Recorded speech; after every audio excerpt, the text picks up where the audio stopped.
आइए आपको सुनाते हैं रमा एकादशी की कथा। रमा एकादशी की पौराणिक व्रत कथा के अनुसार प्राचीन काल में मुचकुंद नाम का एक राजा था। उसकी इंद्र के साथ मित्रता थी और साथ ही यम, कुबेर, वरुण और विभीषण भी उसके मित्र थे। यह राजा बड़ा धर्मात्मा, विष्णु भक्त और न्याय के साथ राज करता था। उस राजा की एक कन्या थी जिसका नाम चंद्रभागा था। उस कन्या का विवाह चंद्रसेन के पुत्र शोभन के साथ हुआ था। एक समय वह शोभन ससुराल आया। उन्हीं दिनों जल्दी ही पुण्यदायिनी एकादशी रमा भी आने वाली थी।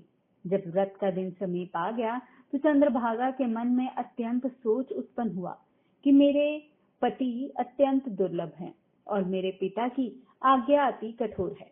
दशमी को राजा ने ढोल बजवाकर सारे राज्य में यह घोषणा करवा दी कि एकादशी को भोजन नहीं करना चाहिए। ढोल की घोषणा सुनते ही शोभन को अत्यंत चिंता हुई और अपनी पत्नी से कहा, हे प्रिय, अब क्या करना चाहिए? मैं किसी प्रकार भी भूख सहन नहीं कर सकूंगा। ऐसा उपाय करो जिससे मेरे प्राण बच सकें, अन्यथा मेरे प्राण अवश्य चले जाएंगे।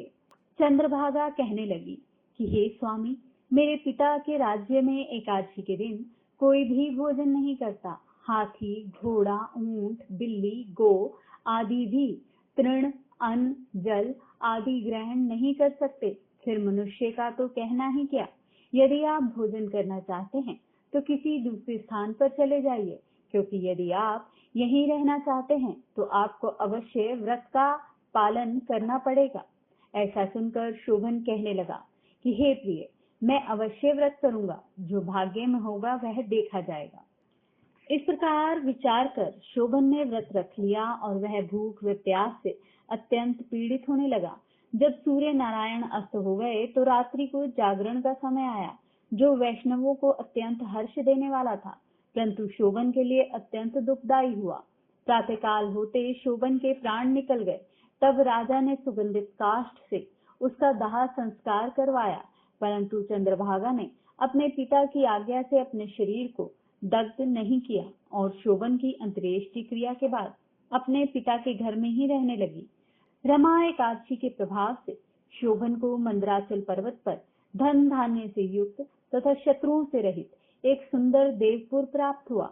वह अत्यंत सुंदर रत्न और मणि जनित स्वर्ण के खंभों पर निर्मित अनेक प्रकार के स्फटिक मणियों से सुशोभित भवन में बहुमूल्य वस्त्राभूषणों तथा छत्र व चंवर से विभूषित गंधर्व और अप्सराओं से युक्त सिंहासन पर आरूढ़ ऐसा शोभायमान होता था, मानो दूसरा इंद्र विराजमान हो।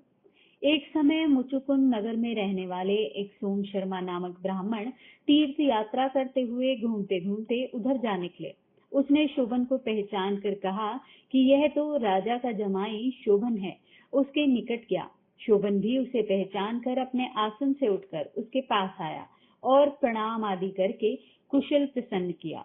ब्राह्मण ने कहा कि राजा मुचुकुंद और उनकी पत्नी कुशल हैं। नगर में भी सब प्रकार से कुशल हैं, परंतु हे राजन, हमें आश्चर्य हो रहा है कि आप अपना वृतांत कहिए। ऐसा सुंदर नगर जो ना कभी देखा ना सुना, आपको कैसे प्राप्त हुआ? तब शोभन बोला कि कार्तिक कृष्ण की रमा एकादशी का व्रत करने से मुझे यह नगर प्राप्त हुआ, परंतु यह अस्थिर है। यह स्थिर हो जाए ऐसा उपाय कीजिए। ब्राह्मण कहने लगे, हे राजन, यह स्थिर क्यों नहीं है और कैसे स्थिर हो सकता है, आप बताइए। फिर मैं अवश्य में वह उपाय करूंगा। मेरी इस बात को आप मिथ्या न समझिए। शोभन ने कहा, मैंने इस व्रत को श्रद्धा रहित होकर किया था, अतः यह सब कुछ स्थिर नहीं है, अस्थिर है। यदि आप मुचुकुंद की कन्या चंद्रभागा को यह सब वृतांत कहें तो यह स्थिर हो सकता है। ऐसा सुनकर उस श्रेष्ठ ब्राह्मण ने अपने नगर लौटकर चंद्रभागा से यह वृतांत कह सुनाया। ब्राह्मण के वचन सुनकर चंद्रभागा बड़ी प्रसन्नता से ब्राह्मण से कहने लगी, हे ब्राह्मण, ये सब बातें आपने प्रत्यक्ष देखी हैं या स्वप्न की बातें कह रहे हैं? ब्राह्मण कहने लगे, हे पुत्री, मैंने महावन में तुम्हारे पति को प्रत्यक्ष देखा है। साथ ही किसी से विजय न हो ऐसा देवताओं के नगर के समान उनका नगर भी देखा है। उन्होंने यह भी कहा कि यह स्थिर नहीं है।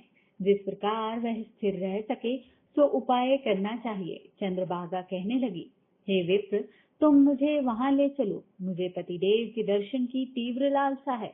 मैं अपने किए हुए पुण्य से उस नगर को स्थिर बना दूंगी। आप ऐसा कार्य कीजिए जिससे उनका हमारा संयोग हो, क्योंकि वियोगी को मिला देना महान पुण्य है। ब्राह्मण सोम शर्मा यह बात सुनकर चंद्रभागा को लेकर मंदराचल पर्वत के समीप वामदेव ऋषि के आश्रम पर गया। वामदेव जी ने सारी बात सुनकर वेद मंत्रों के उच्चारण से चंद्रभागा का अभिषेक कर दिया। तब ऋषि के मंत्र के प्रभाव और एकादशी के व्रत से चंद्रभागा का शरीर दिव्य हो गया। वह दिव्य गति को प्राप्त हुआ। इसके बाद बड़ी प्रसन्नता के साथ वह अपने पति के निकट गई। अपनी प्रिय पत्नी को आते देखकर शोभन अति प्रसन्न हुआ और उसे बुलाकर अपनी बाईं तरफ बिठा लिया। चंद्रभागा कहने लगी कि हे प्राणनाथ, आप मेरे पुण्य को ग्रहण कीजिए। अपने पिता के घर जब मैं 8 वर्ष की थी तब से विधि पूर्वक एकादशी के व्रत को श्रद्धा पूर्वक करती आ रही हूँ। इस पुण्य के प्रताप से आपका यह नगर स्थिर हो जाएगा तथा समस्त कर्मों से युक्त होकर प्रलय के अंत तक रहेगा। इस प्रकार चंद्रभागा दिव्य आभूषण और वस्त्रों से सुसज्जित होकर अपने पति के साथ आनंद पूर्वक रहने लगी। इस तरह जो मनुष्य पूरे मन पूर्वक इस एकादशी का महात्म्य पढ़ते अथवा सुनाते हैं, वे समस्त पापों से छूटकर विष्णु लोक को प्राप्त होते हैं। और जो लोग रमा या रंभा एकादशी का व्रत करते हैं, उनके इस व्रत के प्रभाव से ब्रह्म हत्या सहित समस्त पाप नष्ट होते हैं तथा वैकुंठ धाम की प्राप्ति होती है। जय श्री कृष्ण। दोस्तों, आपसे निवेदन है कि आप भी इस कथा को सुने व अधिक से अधिक लोगों तक सुनाएं, ताकि आपको भी अधिक से अधिक पुण्यों की प्राप्ति हो सके। आशा करते हैं कि यह कथा सुनने के बाद आपके सब समस्त कष्ट दूर होंगे और आपके सब पाप नष्ट हो जाएंगे और आप सबको प्रभु के चरणों में स्थान मिलेगा। जय श्री कृष्ण।